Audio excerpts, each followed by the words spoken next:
সামান্য বর্ষায় জমে যায় জল। ব্যারাকপুর পুরসভার বেশ কয়েকটি ওয়ার্ডে এটা গুরুতর সমস্যা হয়ে দাঁড়িয়েছে। গত দুদিনের বর্ষণে এই ওয়ার্ডগুলিতে গোড়ালি সমান জল জমায় রীতিমতো বিরক্ত এলাকার বাসিন্দারা। তাদের অভিযোগ, জল নিকাশিতে কল্যাণী এক্সপ্রেসওয়ে অন্তরায় হয়ে দাঁড়িয়েছে। একথা মেনে নিয়েছেন ব্যারাকপুর পুরসভার প্রধানও। যবে থেকে কল্যাণী এক্সপ্রেসওয়ে থেকে সম্প্রসারণের কাজ শুরু হয়েছে, তবে থেকে সংলগ্ন এলাকাগুলি অল্প বৃষ্টিতেই জলমগ্ন হয়ে পড়ে। এমন কিছু এলাকা রয়েছে যেখানে বৃষ্টি থামার পরেও দীর্ঘদিন জল জমে থাকে, ফলে ওই এলাকার বাসিন্দাদের সমস্যায় পড়তে হয়। এই বছরও একই সমস্যার সম্মুখীন হতে হচ্ছে ব্যারাকপুরবাসীকে। অন্যদিকে জমা জল বের করতে গিয়ে একাধিক ব্যবস্থা গ্রহণ করছে পুর কর্তৃপক্ষ, কিন্তু তাতেও নতুন কিছু সমস্যার দেখা দিচ্ছে। পুরপ্রধান উত্তম দাসের দাবি, বৃষ্টির জমা জল নামানোর জন্য তৎপর পুরসভা।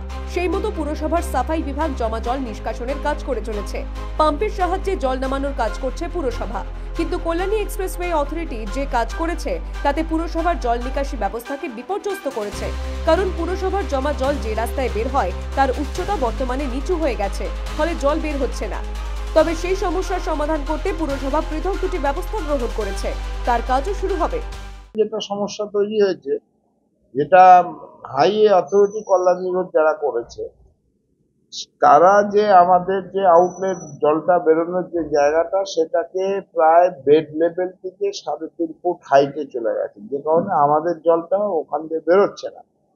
এখন তার অল্টারনেটিভ ভাবে আমরা দুটো প্ল্যান করেছি, সেই প্ল্যানটা ইমপ্লিমেন্ট খুব শিগগিরই হয়ে যাবে। কিছুটা হয়েছে, যেমন বারাসাত রোডের স্ট্রেট জল বের করা, মানে আমাদের এই জলটা স্ট্রেট নীলগঞ্জ খালের দিকে যাতে চলে যায়, সেটা আমরা ওই ওখানে ওভারব্রিজের নিচ দিয়ে আমরা ট্রেনে নিয়ে গেছি। এখন ওই পাশের ট্রেনটা খুব তাড়াতাড়ি কাজ শুরু হবে। আর এই দিককার যেটা, সেটা বড়পোল থেকে যেটা গেছে, সেই জলটা রুইয়া খালের দিকে যাতে আমাদের আলাদা ড্রেন করে, সেটা আমরা খুব তাড়াতাড়ি হাত দেবো। তবে আমরা পাম্প লাগিয়ে দিয়েছি, যেটুকু বৃষ্টি হয় জল বেশি। ব্যারাকপুর থেকে প্রতীক ঘোষের রিপোর্ট, দ্য ওয়ার্ল্ড।